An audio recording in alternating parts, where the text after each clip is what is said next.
Media वाले भाई please please थोड़ा साइड हो जाओ, आगे जो बैठे हैं ना साथी आए हैं, ताकि व्यवस्था खराब हो जाएगी। प्लीज प्लीज सभी पीछे हो जाओ प्लीज। आप इस प्रोग्राम को थोड़ा मेरी बात प्लीज थोड़ा रिक्वेस्ट है आपसे, आप करते हैं।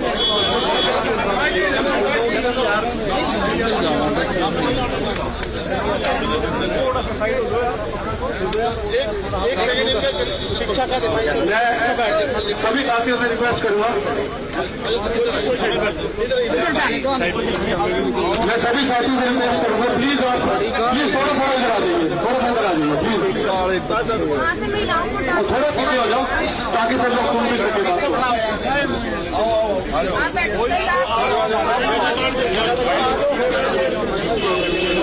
सोनू साहब आप पहुंचे, उनका बहुत बहुत धन्यवाद। राजकुमार जी वाल्मीकि हमारे एक्सपीडिशन यहाँ पहुंचे, उनका बहुत बहुत स्वागत है। नाम सिंह संधू जी यहाँ पर पहुंचे, उनका बहुत बहुत धन्यवाद।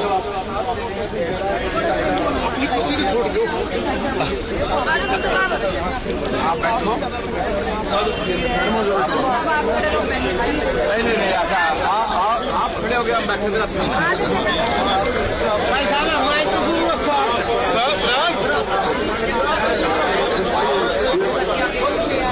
आप प्लीज थोड़ा यार व्यवस्था बनाओ प्लीज, अभी प्लीज अच्छा लगेगा, अच्छा लगेगा बिलवाद आप सही तो दो यार, ऐसे किसी के प्रोग्राम में अगली व्यवस्था खराब करो प्लीज, आप प्लीज रिक्वेस्ट चाहते हैं।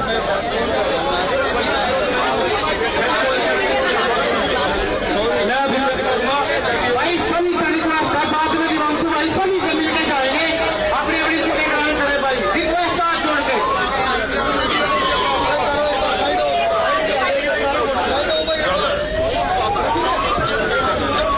मैं भाइयों से प्रार्थना करूंगा जरा लेक्चर स्टैंड के सामने से हट जाए, सभी साथी लेक्चर स्टैंड के सामने से हट जाए, सभी मीडिया साथी भी और सभी एक बार लेक्चर स्टैंड के सामने से सभी हट जाए प्लीज।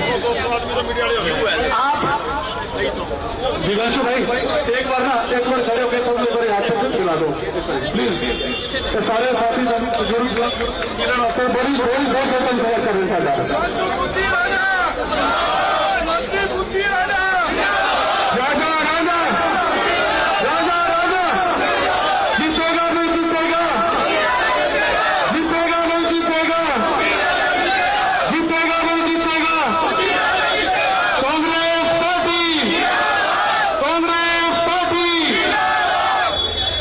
मैं रिक्वेस्ट करूंगा सरदार कुलेतर सिंह जी, मैं यहाँ पे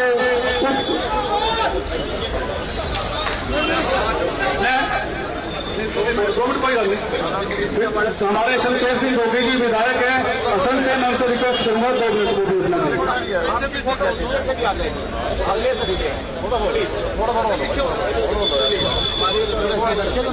कांग्रेस के सभी बहादुर कार्यकर्ता और नेता आज जो ये संघर्ष देश के अंदर लोकतंत्र बचाने का, संविधान बचाने का और देश बचाने का चल रहा है, इस लड़ाई में हमारी पार्टी ने भाई दिवांशु बुद्धि राजा को नायक बना के करनाल में भेजा है। पार्लियामेंट का इलेक्शन है और ये हमारे कैंडिडेट हैं। चेहरा दिवांशु बुद्धि राजा का है, असली कैंडिडेट हाथ का पंजा है। जिसको कांग्रेस से प्यार है, आपके पंजे से प्यार है, वो हर तरह से दिन और रात दिवांशु बुद्धि राजा के लिए और करनाल की इस ऐतिहासिक सीट से जो एमएलए की सीट है, हमारे भाई त्रिलोचन सिंह जी को पार्टी ने कैंडिडेट बनाया। आप करनाल वाले ये समझ लो कि नायब सैनी के साथ ही लगना है या अपने भाई के साथ बराबर की कुर्सी पे बैठ के खाना खाना है, ये आपने फैसला करना है। अगर किसी के दिमाग का दिवालिया निकल गया हो, माइंड वाश हो गया हो, कोई अंध भगत हो, वो तो देगा नायब सिंह सैनी को वोट। और जिसका जमीर जिंदा है, विवेक जिंदा है, वो देगा त्रिलोचन सिंह को वोट। और अगर आपने करनाल शहर से त्रिलोचन सिंह को जिता दिया और देवांशु बुद्धि राजा को लीड दिला दी, तो फिर एक बात मैं और बता दूं, जो एमपी करनाल की सीट से जीता उसी पार्टी की सरकार दिल्ली में बनती है। ये मेरा कहना नहीं है, इतिहास की बात है, उठा के देख लो।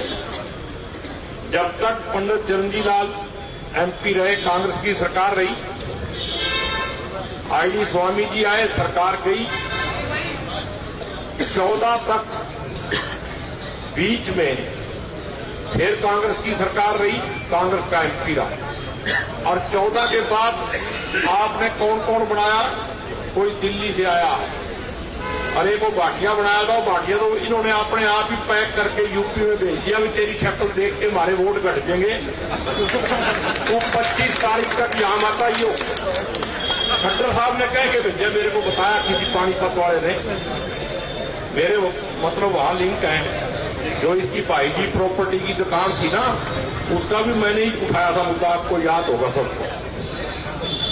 मेरे वो कहता था भाई प्रॉपर्टी आती आती बांट ले, मगर कोरे कागज पे साइन करा दे, भाग्या।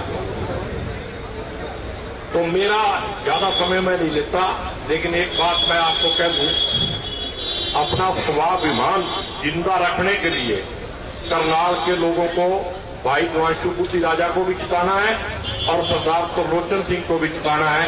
अगर स्वाभिमान ही नहीं रहा तो फिर जिंदा रहने के लिए भी कुछ फायदा नहीं है।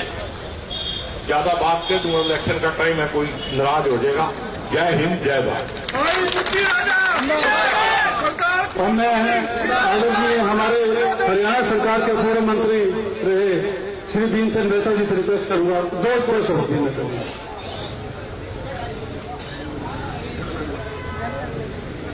मान सम्मान के योग्य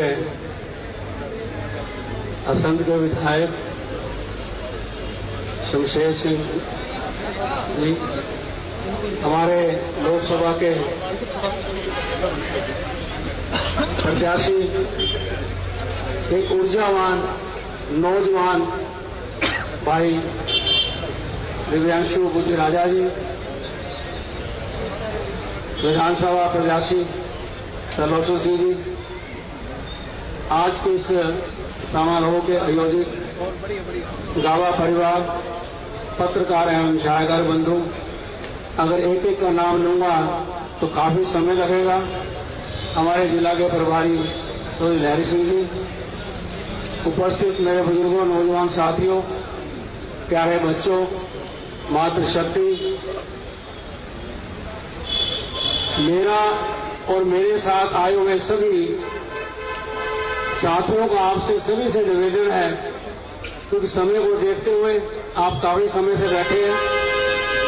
आने वाली 25 तारीख को कांग्रेस के निशान हाथ के सामने का बटन दबाकर अपना आशीर्वाद दें, ताकि आने वाली जो सरकार आप देख रहे हैं वो कांग्रेस की सरकार है। और कांग्रेस ने जो पिछले 10 साल में तो भूपेंद्र सिंह हुड्डा जी के नेतृत्व में कार्य किए, आज उनको सारा का सारा हरियाणा प्रदेश का हर वर्ग, हर समाज का व्यक्ति समझता है। और उन्होंने ये 9.5 साल का समय जो मौजूदा सरकार का देखा है वो भी आपके सामने रहा है। जब आप इस बात की तुलना करेंगे तो आप अपने आप ही सोचेंगे कि आज कांग्रेस पार्टी एक ऐसी पार्टी है जो सभी वर्ग के लोगों को साथ लेकर चलती है, सभी का मान सम्मान करने वाली पार्टी है। मेरा आप सभी से निवेदन है, ज्यादा ना कहते हुए मैं यही कहूंगा कि फिर आपके बीच में समय मिलेगा तो आपसे और ज्यादा खुल के बातें होगी। मैं ये कहूंगा कि आप कांग्रेस को अपना समर्थन दें ताकि कांग्रेस पार्टी विजयी हो। आपके नौजवान साथी बुद्धि राजा जी पार्लियामेंट में जाकर हमारे करनाल की आवाज बने, और चौधरी दीपेंद्र सिंह हुड्डा जी जो रोहतक से हमारे प्रत्याशी हैं, उनके साथ कंधा से कंधा मिलाकर हरियाणा के प्रदेश के आवाज को उठाए, हरियाणा प्रदेश की आवाज को उठाकर जो हमारी समस्या है उनको पार्लियामेंट में उठाए। इन्हीं बातों के साथ आपका बहुत बहुत धन्यवाद। जय कांग्रेस, जय हिंद। यहाँ पर श्री रामपाल देव जी और PR मैदान जी, पप्पू खन्ना जी यहाँ पे पहुंचे, उनका बहुत बहुत स्वागत है। और मैं रिक्वेस्ट करूंगा 2 मिनट के लिए, सब 1 मिनट के लिए, चलो अब मैं रिक्वेस्ट करूंगा हमारे प्रत्याशी करनाल विधानसभा से सरदार त्रिलोचन सिंह जी से वो आए और अपने विचार रखें।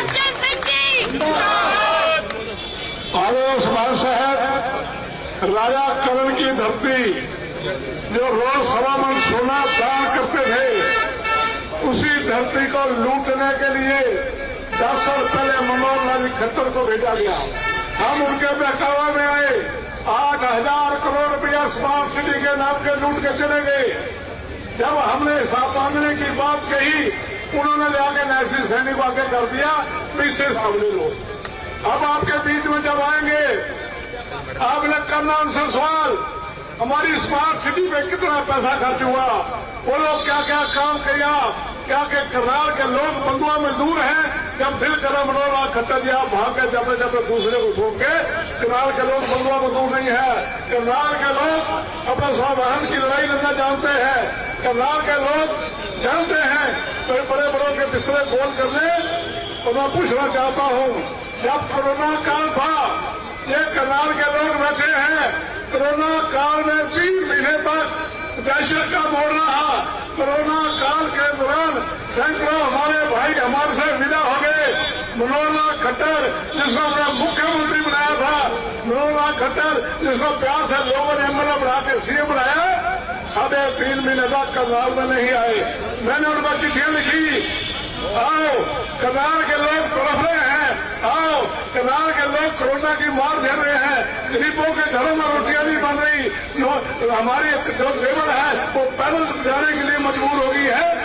चलो कुटिया, गुरुद्वारा या मंदिर, इनके सहारे पे चला, सरकार ने कोई मदद नहीं की। उसके बाद जब ऑक्सीजन की कमी आई, ऑक्सीजन की कमी में इतना दहशत का माहौल हो गया, रात को जब लोग सोते थे, सोचते थे सुबह हम उठेंगे नहीं उठेंगे, मनोहर लाल खट्टर जी कंपनी आई। उनसे किस लिए बनाया था उनको? जब हमारे काम ही नहीं आएंगे, जब हमने हिसाब मांगा, हमारे को गिरफ्तार कर दिया गया। जब हमने कहा मोदी हटाओ संविधान बचाओ, बाबा भीमराव अम्बेडकर के संविधान के लिए हमने लड़ाई लड़ी, हमारे को गिरफ्तार कर दिया गया। 6 महीने हम तरीके भुगते रहे। क्या यही इसलिए बनाया था? करनाल के लोग एक बात समझ लो, आपके हाथ में है।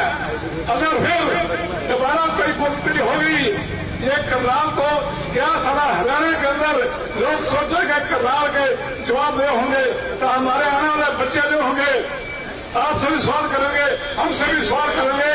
जब सत्ता परिवर्तन की बारी आई, जब नया सिंह सैनी को हिलाने की बारी आई, जब मनोहर लाल खट्टर को पैक करने की बारी आई, और फिर मौका चुके उसके गुनाहगार आप भी होंगे, हम भी होंगे। एक ध्यान रखना, ये करनाल की धरती राजा करण के धरती के साथ साथ कल्पना चावला के नाम पर पहचानी जाती है। कल्पना चावला हमारी बेटी ने सारे संसार में करनाल का नाम रोशन किया, उसके नाम के ऊपर मेडिकल कॉलेज बना।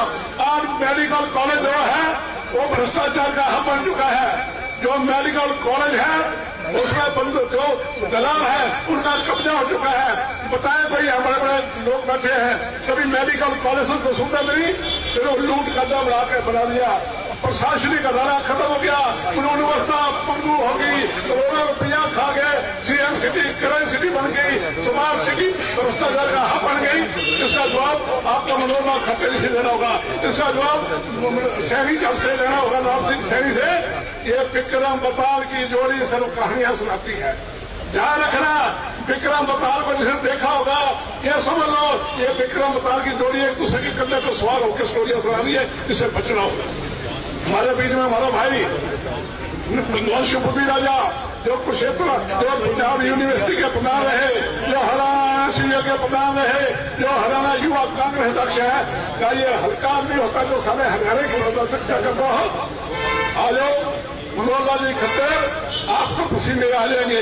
आपका जो घमंड है, कभी कोई मुगल पहनाता है तो कहता है कबूल कर लूंगा, अगर कोई बच्चा सेल्फी लेकर फोटो खींचना चाहता है उसको थप्पड़ मार दिया जाता है। तो बहन अगर उसके पास जाती है नौकरी दो करे यार मैं भेज दूंगा। ये मुख्यमंत्री मनोहर लाल खट्टर जी आपका बयान ये अच्छे नहीं लगते हैं। करनाल की जनता जाग चुकी है, आपसे बदला लेने की तारीख 25 है। 25 तारीख को अगर आप चूक गए, 25 तारीख को अगर वोटे डालने से रह गए, 25 तारीख को गर्मी की वजह से घर से निकलने के वंचित रह गए, ध्यान रखना उस मार को हमारे को तो पड़े पड़ेगी, लेकिन करनाल के लोगों आपको बड़ी परेशानी होगी, बाद में बड़ी परेशानी होगी। ज्यादा कुछ न कहते हुए मैं गबा फैमिली का धन्यवाद करता हूँ, जिन्होंने एक ही रात में इतने बड़े लोगों का हजूम भाइयों का ध्यान कर अपने दोस्तों का, यारों का, मित्रों का, इनके जो प्यार करने वाले हैं उन्होंने एकत्र करके जिता दिया कि यार गबा परिवार का है। ज्यादा कुछ न कहते हैं शिव शेर से नहीं होगी। हम 1982 से इकट्ठे राजनीति में हैं। 1982 से अब तक ये 2 साल पहले आया होंगे ना, 2 साल बाद आया होगा। भीम से नहीं रहता, जब पहला चुनाव लड़ा था तभी हम इनके साथ थे। राजकुमार जी वाल्मीकि जब पहला चुनाव लड़ा था की टिकट हम लेके आए थे। हमारे बाकी जो तो है ही है, दिल्ली से भी अशोक राणा जी के साथ हमारी लंबी भाईचारा है। हम सारे मिलकर सपा परिवर्तन की लड़ाई लड़ रहे हैं। मैं उम्मीदवार हूँ, मैं उम्मीदवार के साथ साथ आपके सिपाही हूँ, आपका भाई, आपका बेटा हूँ। जरा कुछ न कहते हुए मैं धन्यवाद करता हूँ। धन्यवाद धन्यवाद। यहाँ पर आए हमारे आंटी श्री ज्ञान शंकर जी के साथ उनकी वाइफ सुनीता होता जी, उनका भी बहुत बहुत स्वागत है। हमारे सहपाठी सुरेंद्र शर्मा जी भी, उनका भी बहुत बहुत स्वागत है। सुनीता जी कांग्रेस सेवा दर्शन का बहुत बहुत स्वागत है। सरदार अंग्रेज सिंह जी भी यहाँ पर पधारे हैं, उनका भी बहुत बहुत धन्यवाद। मैं रिक्वेस्ट करूंगा हमारे भावी सांसद जी, आज जब मीडिया आपसे क्वेश्चन करेगी तो क्वेश्चन कुछ और ही होगा। आज क्वेश्चन ये होगा कि मनोहर लाल खट्टर आपके सामने कितनी देर टिक पाएंगे। मैं फिर मीडिया को कहता हूं कि सच्चाई दिखाएं, सच्चाई बोलें बार बार। और मैं भाइयों से प्रार्थना करूंगा लेक्चर स्टैंड के सामने से आ जाए। हमारा शेर लेक्चर स्टैंड पे आने के लिए तैयार है। राजा राजा राजा राजा राजा राजा 57 इंच का सीना है हमारे भाई का, 56 इंच का नहीं, 57 इंच का सीना है। और एक एक बात तोलकर, एक एक बात सोचकर, विचार करके आपके सामने अपने शब्द रखते हैं। हर बात में एक ताकत है, हर बात में एक दम है। आइए हमारे सामने हमारे भावी सांसद सम्मान के योग्य हमारे बीच में आ रहे हैं। पंकज जी, इससे पहले हमारे बीच में अशोक शर्मा जी गोगड़ीपुर के सरपंच हैं, सरपंच साथियों के साथ यहाँ पर पहुंचे हैं, उनका भी हार्दिक दिल से स्वागत करता हूँ। और मैं सबने तो बोल लिया, मैंने नहीं बोला दिव्यांशु जी आपके बारे में, और 2 मिनट लूंगा मैं। दिव्यांशु बुद्धि राजा जब से करनाल में उन्होंने कदम रखा, वो पंकज जी के साथ उन परिचित थे। वैसे वो परिचित पूरे प्रदेश युवा कांग्रेस के अध्यक्ष हैं, परिचित पूरे हरियाणा से हैं। पंकज जी के साथ वो उन्होंने मिलवाया और कभी भी हमें फर्क नहीं समझा। दिव्यांशु जी को पंकज और प्रदेश ने भी पंकज जी समझा। हम ये परिवार है, हमारा परिवार का सदस्य है। दिव्यांशु जी कोई भी कह दे कि बाहर का नहीं, करनाल से गाबा परिवार का सदस्य है दिव्यांशु भाई। हम दिव्यांशु भाई को, मैंने कल भी बोला था कि दिव्यांशु भाई आप अपने काम में बिजी रहो, आपको कभी भी हम कभी डिस्टर्ब नहीं करेंगे। दिव्यांशु बुद्धि राजा एक नहीं है यहाँ पर, क्या सारे दिव्यांशु बुद्धि राजा आपके युवा शक्ति करी है, सभी दिव्यांशु बुद्धि राजा बन के काम कर रहे हैं आपके साथ। मैं आपका और सबसे पहले पंकज का बहुत धन्यवाद करूंगा, जिन्होंने इतना बढ़िया आदमी, बढ़िया साथी उठाया। मैं अब रिक्वेस्ट करूंगा बहन उषा तुली जी से 2 मिनट के लिए सिर्फ, उन्होंने भी बहुत रिक्वेस्ट की कि 2 मिनट सिर्फ। आपने बहुत ज्यादा बोल दिया, आदर और मान के योग उपस्थित कांग्रेस की रीढ़ की हड्डी, मैं सभी का गाबा परिवार की ओर से, महिला कांग्रेस की ओर से दिल की गहराइयों से स्वागत करती हूँ और आपसे आज इस मंच के माध्यम से ये आश्वासन लेना भी चाहती हूँ कि आपने हमारे जो दोनों शेर खड़े हैं मैदान में, इनको आपने एक एक वोट अपना, अपने परिवार का, अपने रिश्तेदारों का, जहां जहां जिसका कोई रहता है, सभी को आपने यही कहना, अब की बार कांग्रेस, अब की बार कांग्रेस। ये कहोगे तो वो आपके रिश्तेदार आपकी बात को अवश्य मानेंगे। हमने अगर भूल चूक कर दी तो हमें फिर इन बीजेपी की नीतियों का सामना करना पड़ेगा और हम दुखी हो जाएंगे। इस दुख से छुटकारा पाने के लिए आपने कांग्रेस का साथ देना है, इन दोनों भाइयों को विजयी करना है। ये आपके हाथ की ताकत है, आपने हाथ के सामने का बटन दबाना है और कांग्रेस को विजयी करना है, ये आपके हाथ में है। मैं फिर आप सभी को आज इस खुशी के दिन ये आपसे हाथ जोड़कर मैं प्रार्थना कर रही हूँ, क्योंकि मैं इस नगर की बेटी हूँ। बेटी जिस घर में आ जाती है उसके पेरेंट्स उसको खाली नहीं भेजते। मैं आज इन दोनों भाइयों के लिए, ये मेरा मायका परिवार है, उस नाते आपसे एक एक वोट मांग रही हूँ। अपनी झोली फैला के आपके आगे वोटों की भीख मांग रही हूँ। आपने अपना एक एक वोट मेरे दोनों शेरों को देना है। ये दोनों शेर आप हैं, आप ही इन शेरों को बनाओगे। आप जब इनको वोट डालोगे तो कोई ताकत नहीं कि इनको हरा सके, क्योंकि बीजेपी को अभी से लाले पड़ गए हैं, वो डर रहे हैं अंदर से। उनके जो वर्कर हैं वो घबरा रहे हैं, अब हमारा क्या होगा, क्योंकि उनको पता है हमारे कांग्रेसियों पे ईडी के छापे मरवाए गए हैं। अब कांग्रेस आएगी तो इनके घरों में छापे डलवाएंगे, आपका बदला लिया जाएगा।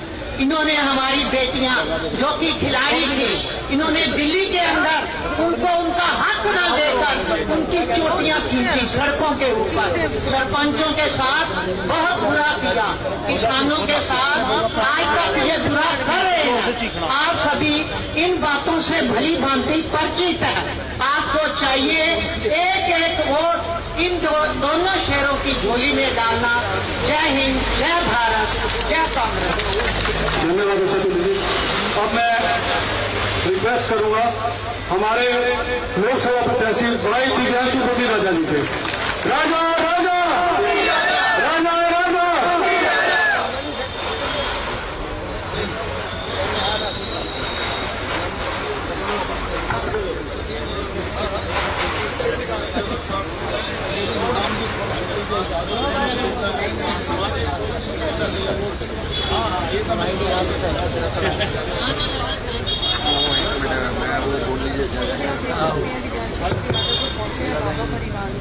देश शिवावर मोहे शुभ कर्मण पे कब हो न डरो, न डरो और सो जब जाए करो।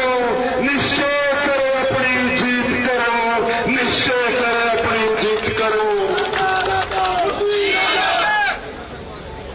आज स्वर्गीय देशराज गाबा जी के परिवार ने जो मुझे यहां इतना मान सम्मान बख्शा,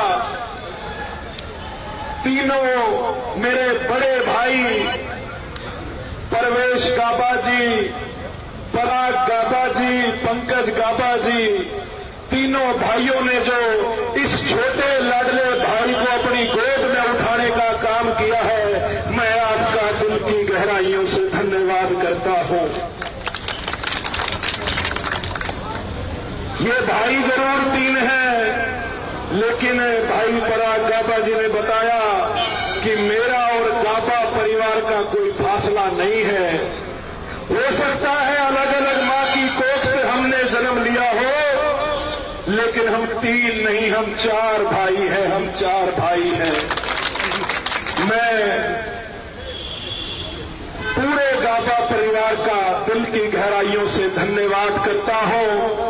हमारे बीच में असम से विधायक शमशेर सिंह गोगी जी भी हमें अपना आशीर्वाद देने के लिए पहुंचे हैं, मैं उनका भी धन्यवाद करता हूं। मेरे साथ यहां के विधानसभा के प्रत्याशी सरदार त्रिलोचन सिंह जी और समस्त करनाल विधानसभा जिला के समस्त नेतागण पूर्व विधायकगण, मंत्रीगण, क्योंकि मैंने मंच से इजाजत ली है कि मैं नाम की फॉर्मेलिटी में ना जाऊं ताकि समय को बचाया जा सके, क्योंकि आगे के भी कार्यक्रम सुनिश्चित हुए हैं। मैं एक एक बुजुर्ग जो यहां बैठे हैं, एक एक नौजवान साथी, एक एक मेरी माता बहन जो इस अपने बच्चे को यहां आशीर्वाद देने के लिए पहुंचे हैं, मैं आपका दिल की गहराइयों से हार्दिक धन्यवाद करता हूं, आभार प्रकट करता हूं कि 5 दिन पहले कांग्रेस पार्टी ने मुझे यहां से प्रत्याशी बना के आपके बीच में भेजा और मुझे महसूस नहीं हो रहा कि मेरी टिकट मात्र 5 दिन में हुई है। करनाल के लोगों ने, मेरे बुजुर्गों ने, मेरी माताओं ने मुझे भरपूर इतना आशीर्वाद दिया है, मुझे भरपूर इतना समर्थन मिल रहा है कि दिन प्रतिदिन करनाल की फिजा और हवा का रुख जो है वो बदल रहा है। यहां से 9.5 साल एक ऐसे व्यक्ति को आपने यहां से विधायक बनाया, 9.5 साल जिसे आपने इतना प्यार दिया, इतना आशीर्वाद दिया, अपने सराखों पर बैठाने का काम किया और 2 बार प्रदेश का मुख्यमंत्री बनाने का काम किया। आज वो व्यक्ति 9.5 साल के बाद आज वो व्यक्ति दोबारा से आपकी अदालत में खड़े हैं और इस बार सांसद का चुनाव लड़ रहे हैं। मैं एक सवाल आपसे पूछना चाहूंगा कि 9.5 साल बतौर मुख्यमंत्री रहते मनोहर लाल जी ने, बाकी 89 हल्के तो हम बाद में देखेंगे, मैं आज करनाल विधानसभा की बात करता हूं। आप बताइए कि क्या कभी ऐसा आपको महसूस हुआ कि जिस व्यक्ति को आपने सराखों पर बैठाया, जिस व्यक्ति को आपने इतना प्यार दिया, क्या कभी आपको महसूस हुआ कि उसने बतौर मुख्यमंत्री करनाल के लिए कोई काम किया हो? आज करनाल के हालात किसी से छुपे हुए नहीं हैं। कागजों में तो करनाल स्मार्ट सिटी है, 737 करोड़, मुझे अभी गोगी जी बता रहे थे, 737 करोड़ करनाल की स्मार्ट सिटी के लिए जारी हुए। लेकिन मैं एक यहां समझदार व्यक्ति बैठे हैं, बुद्धिजीवी व्यक्ति बैठे हैं, बुजुर्ग बैठे हैं, मैं आपसे पूछता हूं, क्या आपको लगता है कि करनाल के अंदर 737 करोड़ रुपए के नाम का विकास हुआ है? ये मैं सवाल आपसे पूछता हूं। अरे आपने तो इतनी उम्मीदों के साथ इस व्यक्ति को विधायक बनाया कि शायद अगर ये मुख्यमंत्री बन गए तो करनाल की तकदीर और तस्वीर को बदलने का काम करेंगे। आपने इतना मान सम्मान प्यार दिया और उस प्यार के सिले के रूप में मनोहर लाल जी ने आपको क्या दिया? आपको लाठियां और डंडे दिए, आपको भ्रष्टाचार दिया, आपको बिगड़ती कानून व्यवस्था दी, गरीब आदमी को फैमिली आईडी, प्रॉपर्टी आईडी के नाम पर सेक्रेटरीट और निगम के अंदर भ्रष्टाचार दिया। आज मनोहर लाल जी मुख्यमंत्री नहीं है, लेकिन वो मुख्यमंत्री के पद से उनको जनता ने तो शायद अक्टूबर में हटाना था, लेकिन बीजेपी की जो लीडरशिप है, जो दिल्ली के अंदर बैठे बीजेपी के नेता हैं, उन्होंने रातों रात मनोहर लाल जी को मुख्यमंत्री की कुर्सी से उतार दिया। ऐसा क्यों हुआ? मनोहर लाल जी की सेहत बिल्कुल ठीक है, अच्छे खासे चलते फिरते हैं, ईश्वर उनकी उम्र लंबी करे, मेरे से बुजुर्ग है, मैं तो सम्मान करता हूं, लेकिन बीजेपी ने उन्हें रातों रात मुख्यमंत्री पद से क्यों हटाया? ये सवाल सोचने की जरूरत है। जिस प्रकार आपको यह एहसास हो गया था कि इस व्यक्ति ने, मनोहर लाल जी ने करनाल के लिए और प्रदेश के लिए कोई भी ऐसा काम नहीं किया कि इनको दोबारा वोट दी जाए, उसी प्रकार बीजेपी में दिल्ली में बैठे नेताओं को एहसास हो गया कि करनाल की जनता मनोहर लाल जी से खुश नहीं है।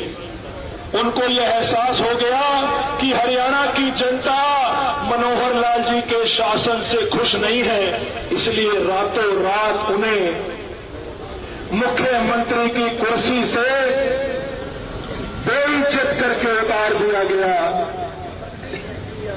उनके माथे के ऊपर रिजेक्टेड मुख्यमंत्री का थप्पा लगा दिया।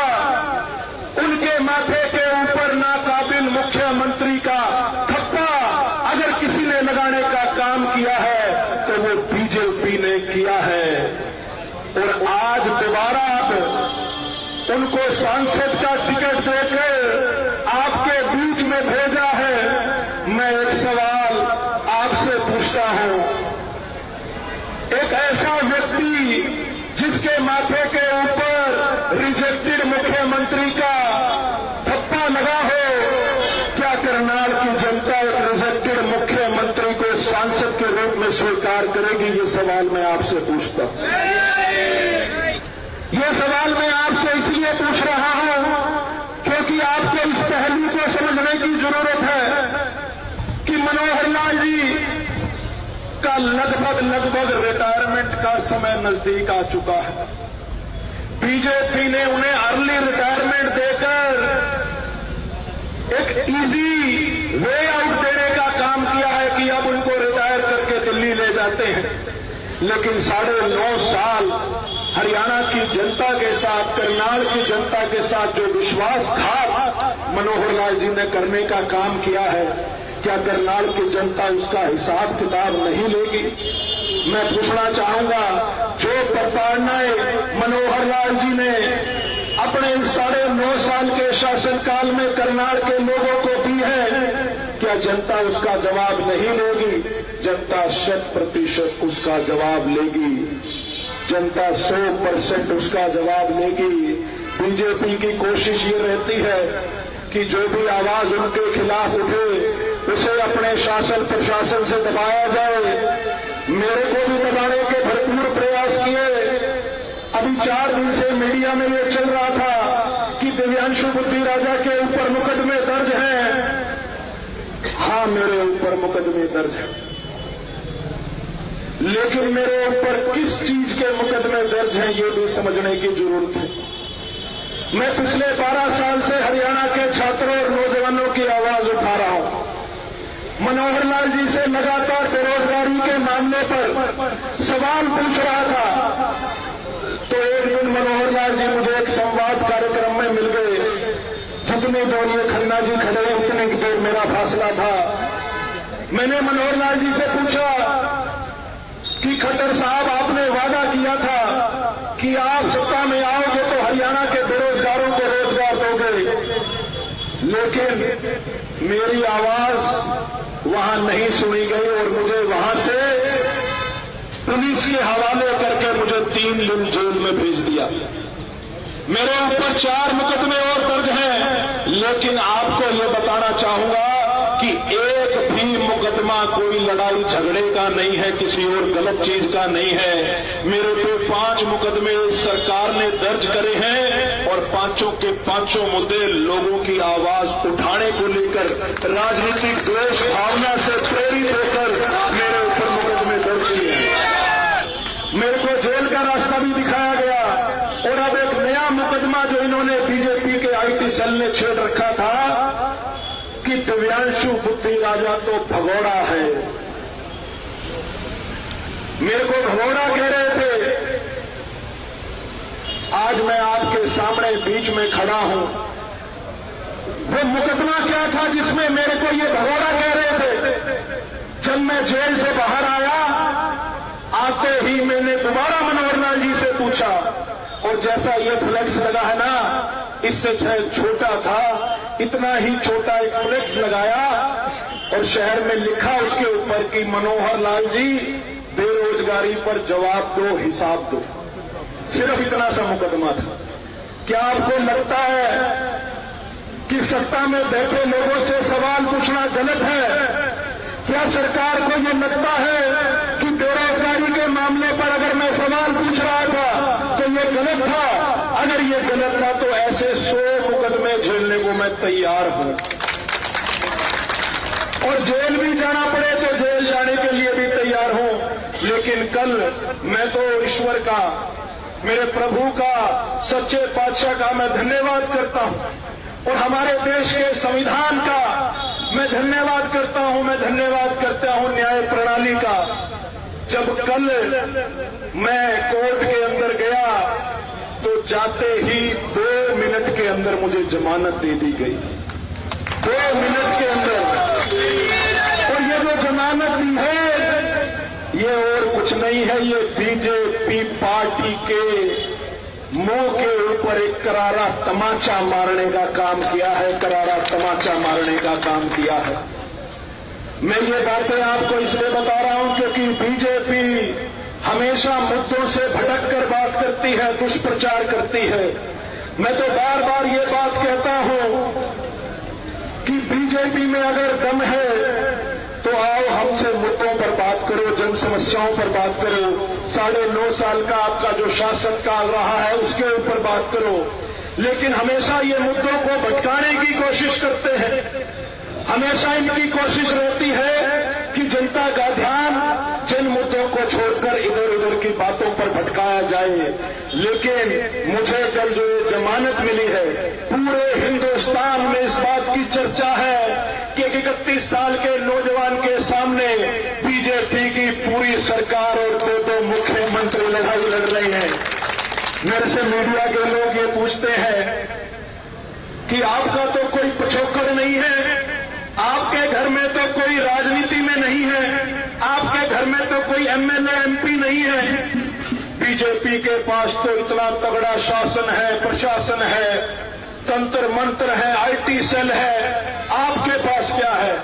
मैंने कहा मेरे पास करनाल की जनता का आशीर्वाद है, मेरे पास मेरे बुजुर्गों का आशीर्वाद है, मेरे पास युवा शक्ति का जोश है, मेरे पास मेरी माताओं का आशीर्वाद है। और जब युवा शक्ति का जोश और बुजुर्गों का आशीर्वाद एक सूत्र में पिरोकर हम चलेंगे तो बड़े से बड़े किले को ध्वस्त करने का हम लोग काम करेंगे। आपके विश्वास के ऊपर मैं एक बात कहना चाहूंगा। 5 दिन हुए हैं मेरी टिकट को अनाउंस हुए, और मनोहर लाल जी का एक बड़ा बयान आया था जब कांग्रेस की टिकट अनाउंस नहीं हुई थी, तो कह रहे थे कि कांग्रेस के प्रत्याशी मैदान में नहीं आ रहे, मजा नहीं आ रहा।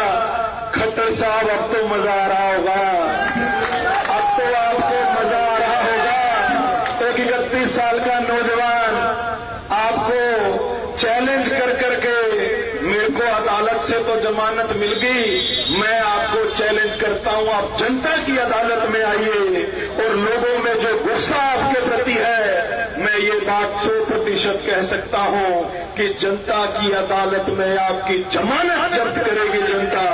इस बार लोगों ने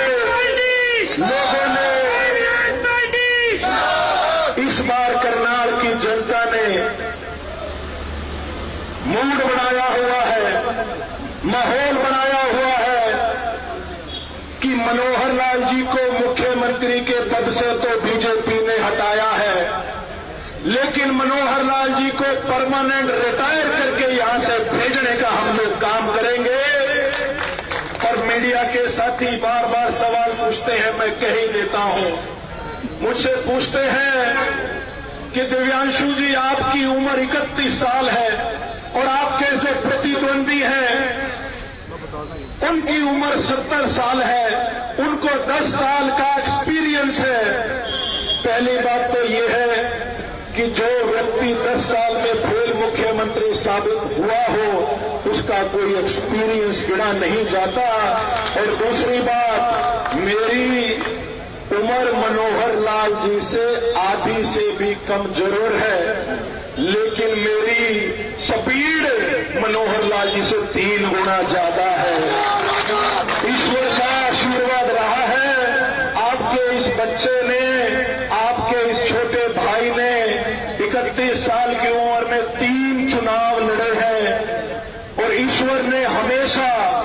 क्योंकि जिसकी नीयत ठीक होती है ऊपर वाला उसका साथ देता है। 3 बार चुनाव लड़े और तीनों बार मेरी बाजू पकड़ के पार लाने का काम किया है।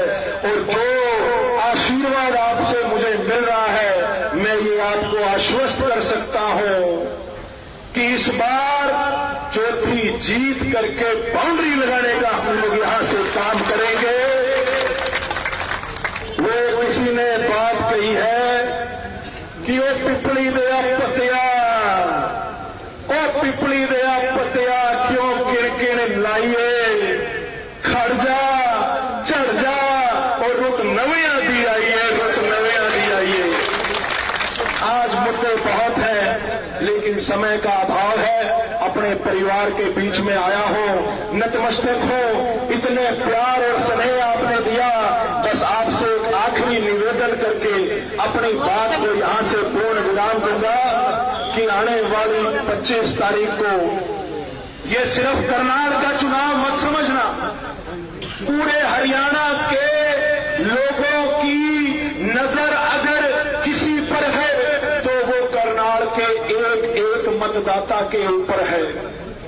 आज पूरे हरियाणा में सबसे हॉट सीट अगर कोई गिनी जा रही है तो वो करनाल की सीट गिनी जा रही है। अब फैसला आप लोगों ने करना है। मैं एक सवाल आपके बीच में छोड़ता हूं, रात को सोते समय सिरहाने पर सोचना, अगर मनोहर लाल जी ने सच में आपके लिए, करनाल की जनता के लिए कोई काम किया है तो आपका फर्ज बनता है कि आप मनोहर लाल जी को वोट दो। लेकिन अगर एक भी काम मनोहर लाल जी ने आपकी अपेक्षाओं के मुताबिक नहीं किया तो आपका धर्म बनता है कि आप मनोहर लाल जी को हराने का काम करो। और आज ये मेरे बुजुर्ग हैं, यहां से विधानसभा का चुनाव लड़ रहे हैं, इनका पाला भी हमेशा सिटिंग मुख्यमंत्रियों के साथ रहता है। पिछली बार भी खट्टर साहब से 2-2 हाथ हुए और इस बार भी नायब सिंह सैनी के सामने बड़ी मजबूती से चुनाव लड़ रहे हैं। मेरा तो आपके जनता की अदालत में मेरा इतना सा अनुरोध है कि 9.5 साल का शासनकाल आपने इस सरकार का देख लिया। समाज का कोई ऐसा वर्ग इन्होंने ऐसा नहीं छोड़ा जिसको समय समय पर बेइज्जत करके लाठी डंडे फेरने का काम ना किया हो। गरीब आदमी को प्रॉपर्टी आईडी, फैमिली आईडी और पोर्टलों में उलझा के ऐसा फंसा दिया कि आज गरीब आदमी अगर निगम या सेक्रेटरीट में कोई काम करवाने जाता है तो 10-20 हजार रुपए की जेब कटवा के बाहर आता है।